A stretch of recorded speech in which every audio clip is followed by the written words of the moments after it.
et bienvenue dans 10 minutes mode et beauté. Aujourd'hui, je vous propose de découvrir une technique simple et économique qui permet de redonner une seconde vie à une paire de chaussures. Pour les travaux manuels, je rejoins notre invitée, Madame Chat. Bonjour Madame Chat. Bonjour. Merci d'être avec nous. Bon, alors, je suis quand même curieuse, pourquoi on vous appelle Madame Chat? C'est toujours été mon surnom. Et puis, c'est en hommage au chat de l'aiguille, le petit trou de l'aiguille, qui s'écrit avec un S à la fin. Voilà, tout s'explique puisque Voilà. vous êtes costumière et styliste. Donc vous, la customisation, vous en connaissez un rayon. Tout à fait. D'ailleurs, je vois que vous nous avez apporté 2-3 créations. Que dis-je, une dizaine. Alors, on a quand même pas mal de choses. Alors, on a des bijoux, et on a un bouquin. Un bouquin retransformé en minaudière, en sac de soirée. Ah oui, donc, ah ouais, eh bien, c'était un Balzac. Maintenant, c'est un sac, un petit sac de soirée, voilà, qu'on porte comme ceci. Voilà, c'est ça. Oh, c'est très sympa. Comment elles vous viennent vos idées, d'ailleurs? En chinant, en travaillant. Alors, les chaussures, celles-ci, elles ont été customisées, hein, clairement. Voilà, par un artiste nommé Jungle, avec qui je collabore. Et du coup, il les a faites avec du Posca et vernis à la fin pour garder la longévité de la chaussure. Donc, pour les artistes, c'est très bien. Les petits artistes en herbe qui veulent s'amuser avec du Tipex, peu importe. Voilà, tout est customisable. C'est génial. Bon, nous, ce qui nous intéresse aujourd'hui, c'est la chaussure glitter. On veut que ça brille, donc on va mettre de la paillette. J'ai vu qu'on avait de la paillette de couleur rouge foncé, c'est ça? Alors, et nous avons forcément les chaussures. Qu'est-ce qu'il nous faut d'autre comme instrument? Alors, on a besoin de colle. Alors, de la colle. Les paillettes, évidemment. Peu importe la couleur, mais voilà. D'une cuillère. Une cuillère. Un pinceau. Pour l'application. Du scotch. Pour protéger les bordures. Donc, en l'occurrence, pour vous, vous n'en avez pas besoin parce que vous pouvez... voilà, c'est ça. Ça tombe bien parce que je suis plutôt novice. Et la petite astuce, c'est le coton-tige pour justement ne pas mettre de la colle dans les passants. Bien vu, voilà. Donc pour protéger. C'est ça. Alors, par quoi commence-t-on? On a dit le scotch. Pour ma part, ça va être le scotch. D'accord. Moi, qu'est-ce que je fais?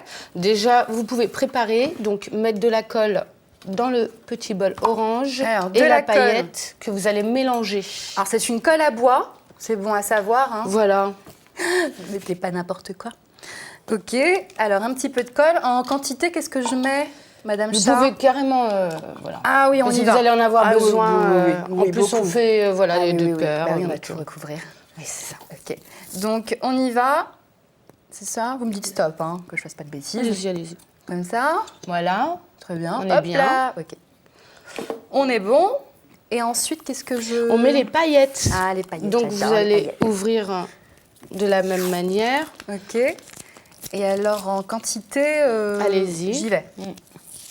J'ai un peu la main lourde, donc ça tombe bien. Comme ça. Oui. Allez, on y va. Voilà. Donc, comme ça. On est bien là. C'est bon. Ah, c'est tout? Oui. J'en remets un petit peu, parce que j'aime bien. Hop. Vous n'en aurez pas assez pour recouvrir après. J'arrête. Ah là là, c'est beau, ça brille, c'est glitter, glitter. On adore, très bien. Donc, avec votre pinceau, vous allez mélanger. Je prends le pinceau. Et la colle va dominer. Donc, c'est normal. Ah, donc en fait, je vais perdre cet aspect glitter, là, vous me dites, c'est ça? Qui, en séchant, va réapparaître encore plus... Bon, bah, au revoir les paillettes. Au revoir, on vous retrouve tout à l'heure. Et du coup, en attendant, je fais mes bordures de basket. Très bien. Comme ça. Ça doit devenir tout blanc, en principe. Alors, c'est pas très joli, c'est blanc, vous avez raison. C'est ça. Non, mais ça va, je me suis résignée. Hein, je sais que je retrouverai mes paillettes un peu plus tard. Et ça ne me pose aucun problème. Ok, très bien. Donc ensuite, une fois que on a la petite mixture colle-paillettes... Alors, je vais vous montrer. Ah, c'est très simple. D'accord. On va essayer de racler au maximum. On va gâcher. Pardon, oui. Oui, parce que quand même, les paillettes, voilà, on ne va pas les perdre. Non, c'est ça. Et tout simplement, avec votre pinceau, vous allez... Ah là, j'adore cette idée. Vous allez peindre. D'accord. Alors, l'idée, c'est de faire des petites surfaces au fur et à mesure. Et après, avec ça. Ouais. On va les mettre là-dedans pour pas en mettre partout. Et on en met un petit peu au-dessus. Exactement, pour peaufiner. c'est tout à fait ça. Et ensuite, on enlève l'excédent. Donc, il faut prévoir le papier journal pour pas en mettre partout. Protéger, c'est ça. D'accord. Alors là, l'idée, c'est de récupérer une paire de chaussures qu'on n'aime pas forcément ou une vieille paire de chaussures qui est peut-être terminée à la poubelle. C'est ça. Et de lui redonner un coup de jeune. Exactement. Pourquoi? C'est anti-gâchis ou... C'est anti-gâchis, c'est une façon de s'exprimer. C'est aussi l'avantage de porter des pièces uniques que l'on fait nous-mêmes ou pas, si on veut si on veut les faire faire. C'est un jeu d'enfant, parce que même un enfant peut le faire d'ailleurs. Je confirme. Et c'est surtout, l'idée, c'est de se dire que rien ne se jette, tout se transforme. Ah, c'est ça. Oui, parce que vous êtes très impliqué dans l'économie circulaire. C'est ça. Vous pouvez nous en parler un petit peu? Alors, l'économie circulaire, donc ça englobe tout ce qui est recyclage, que je préfère nommer régénérer pour donner un peu plus de noblesse à cet univers-là. D'accord. Et c'est surtout travailler avec des gens en réinsertion, faire travailler des gens en réinsertion, chiner dans les quartiers populaires et travailler avec des gens handicapés ou pas et des enfants. Donc je donne des cours de éco-fashion aux enfants dans les écoles, les collèges, etc.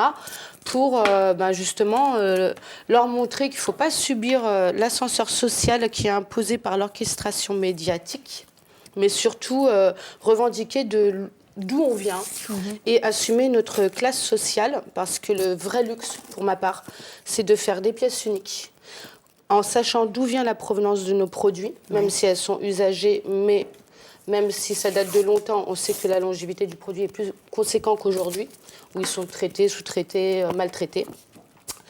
Et c'est surtout aussi, pour moi, dire et convaincre surtout les gens que le vrai luxe, c'est les pièces uniques et pas ce qui est fait en série par des grosses firmes et par le matraquage publicitaire. D'accord. Donc il y a une véritable philosophie et un engagement en fait derrière. Hein. C'est ça. Donc je recycle toutes les matières premières, les cosmétiques c'est pareil. C'est très rigolo ces circuits imprimés à carte mère. Après c'est à la portée de tout le monde en fait. C'est ça. Tout le monde peut le faire. Il faut juste être un peu aiguillé et renseigné et ne pas avoir peur de se lancer. D'accord. Bon, très bien. On se lance. Et alors là, on a pris des chaussures pour l'opération, mais est-ce qu'on pourrait se diriger vers d'autres produits, d'autres accessoires? Je pense au sac à main, si on est ambitieuse. On peut faire ça. On peut faire des chargeurs de téléphone. Ah, pas mal ça, chargeur de téléphone. Un peu en glitter. On peut faire également de la vaisselle. On peut faire les bordures de miroirs, on peut faire... ça se décline à foison. Ça se décline, après, il faut prendre un peu le temps de préparation. Et il faut essayer de prendre au meilleur prix et trouver au meilleur prix les matières premières. D'accord. Donc là, maintenant, vous avez bien avancé, contrairement à moi, parce que c'est l'étape un peu plus... très rapide, très efficace. Ça.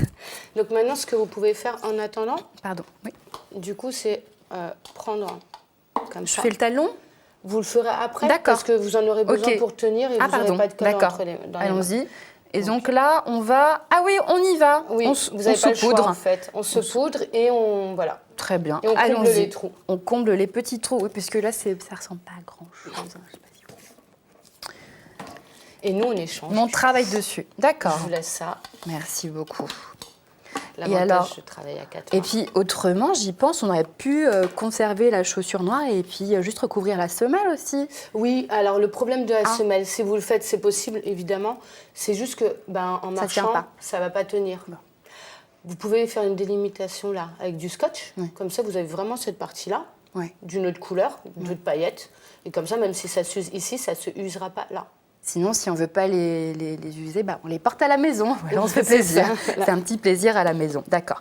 Donc, on a noté, c'est pas ce qu'il y a de mieux. Très bien. Et alors, d'où vous vient cette passion pour la customisation, la transformation En fait, j'ai grandi à Paris, mais près des Puces de Saint-Ouen. Avec, donc du coup, je passais tous mes week-ends à chiner, à communiquer avec les biffins.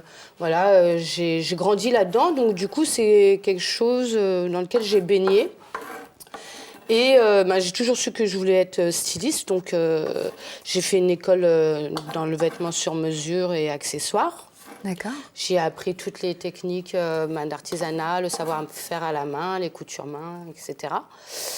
Et étant donné que j'étais pas très convaincue par le monde du luxe, des grosses firmes, c'était trop compliqué de caresser l'espoir sans piston de travailler auprès des grosses maisons de haute couture. D'accord. Et j'ai décidé de monter ma boîte et de revendiquer ce qui est réellement la haute couture, donc les pièces uniques recyclées. D'accord. Et pas l'usinage et les prix qui ne vont pas avec la réalité de production. D'accord, je comprends mieux. Bon, très bien. On va vous montrer ce que ça donne une fois terminé, puisqu'on en a déjà une paire de prêtes. Est-ce que vous pouvez les attraper? Oui. Alors, là, on n'a pas encore terminé, mais une fois que c'est sec, il faut savoir que ça ressemble à ça. C'est pas joli. Des petits escarpins, vous vouliez les jeter? Eh bien non, vous leur avez donné une seconde vie. Et ils sont très jolis. Et pour l'autre paire de chaussures, faites voir ce que ça donne. Donc là, tout est sec, hein. On peut les porter directement. Attendre 20 minutes. Ah. 20 minutes, une demi-heure selon la colle. C'est une demi-heure pour le séchage, ok. Voilà, vaut mieux. Et une fois que c'est ensuite, sec, on imperméabilise. attention. Ou on vaporise avec du vernis. D'accord, pour que ça tienne et que Voilà, ça fixe. Très bien. pour que les paillettes s'échappent. Ok, très bien. Bon, franchement, c'est un jeu d'enfant. Je pense qu'on pourrait le faire totalement à la maison avec ses enfants. C'est ça. Bon, j'espère que ce tuto, comment redonner une seconde vie à une paire de chaussures, vous a plu. En attendant, je vous remercie de nous avoir suivis et je vous dis à très bientôt. Merci, ciao, ciao.